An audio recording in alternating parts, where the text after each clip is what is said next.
अस्सलाम वालेकुम व्यूअर्स, मैं हूं डॉक्टर इरफान अली। आप देख रहे हैं यूट्यूब चैनल इरफान सियाल।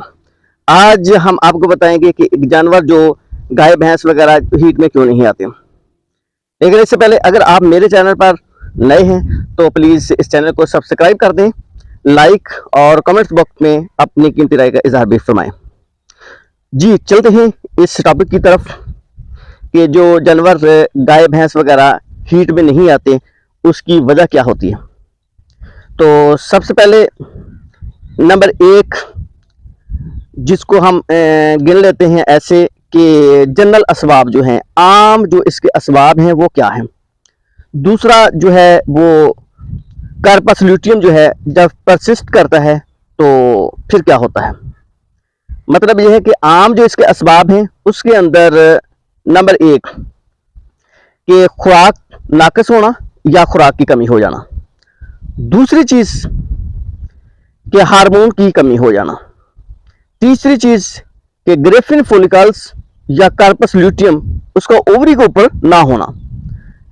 और नंबर 4 कमजोरी। नंबर 5 दबाव का शिकार है जानवर, यानी कि ज्यादा भीड़ के अंदर है और जानवर जो है दूसरे जानवरों से डरता है तो इस वजह से भी। और छठी चीज है कि विरासती मसला होता है, जेनेटिक्स प्रॉब्लम होता है, यानी कि किसी वजह से जो उसकी बच्चेदानी है वो पूरी डेवलप नहीं हुई होती। इसके अलावा जी अगर इस तरह की चीजें हैं आम, यानी कि इसके असबाब हैं, इस वजह से अगर वो जानवर जो है हीट में नहीं आता तो इसके साइंस जो हैं, क्लिनिकल साइंस, जब आप उसका मुआयना करेंगे तो क्या क्या चीजें नजर आएंगी।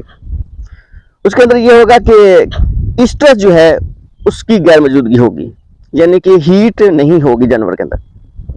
और जो ओवरीज हैं उनका साइज जो है वो छोटा होगा। इसके अलावा जी जो कार्पस ल्यूटियम है या फोलिकल्स हैं वो ओवरी के ऊपर नहीं होंगे, यानी कि ओवरी बिल्कुल प्लेन होगी, साफ होगी। इसके इलाज की अगर बात करें तो इसको मकवी खुराक दें।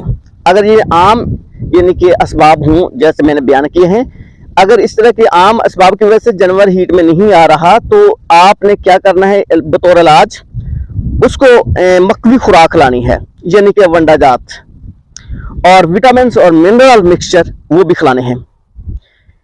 और जो लोग्यूल आयोडीन है उसका बुड़ा उस सर्वैक्स के अंदर रख दें। और कुछ जड़ी बूटियों से तैयार की गई मेडिसिन भी दे सकते हैं, जैसे कि गैनो वगैरह है, इस तरह की चीज़ें होती हैं। कुछ हीट में लाने के लिए जानवर को चीज़ें मौजूद हैं जैसे हीट पाउडर वगैरह। तो वो मज़ीद आप अपने वेटनरी डॉक्टर से मशवरा करके, यानी कि जो आपके इलाके के अंदर यानी कि मेडिसिन अवेलेबल है वो इस्तेमाल करवा सकते हैं। इसके अलावा हार्मोन की थेरेपी करके भी आप कर सकते हैं, जैसे कुछ मेडिसिन हैं फर्टिवेट के नाम से, कुछ गोलियाँ मिल जाती हैं, और कुछ इंजेक्शन है पी डिपोर्ट के नाम से, वो भी आप इस्तेमाल कर सकते हैं। ये था कि आम अगर मसाइल हैं, आम असबाब की वजह से अगर जानवर हीट में नहीं आ रहा। और दूसरा यानी कि जो अहम पहलू है वो है परसिस्टेंट कार्पस ल्यूटियम। ये आप इंतहाई गौर के साथ ये चीज़ से सुने, क्योंकि अगर मुकम्मल आपने वीडियो ना देखी तो ये टॉपिक आपके समझ में नहीं आएगा।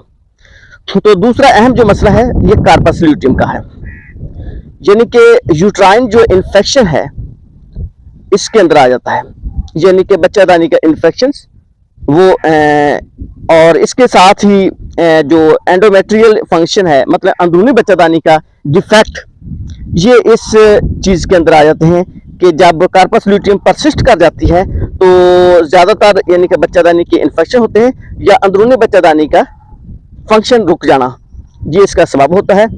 तो इस के क्लिनिकल साइंस जो हैं, जो जब आप इसको मुआयना करेंगे तो क्या चीज़ नज़र आएगी, यहाँ पे भी ये है कि जो हीट है वो जानवर की नहीं होगी और कार्पस ल्यूटियम जो है ये परसिस्ट कर चुकी होगी, यानी कि कार्पस ल्यूटियम वो मुआयना करने पर मिलेगी आपको। और पैथोलॉजिकल कंडीशंस ऑफ यूट्रस होगी, यानी कि आपको जो बच्चादानी है वो ख़राब मिलेगी। अब इसकी ट्रीटमेंट की तरफ आते हैं कि अगर कार्पस ल्यूटियम जो है परसिस्ट कर जाती है तो यहाँ पे आपने इंट्रामस्कुलर 25 मिलीग्राम जो है वो ल्यूटेलेस इंजेक्शन इस्तेमाल करना है।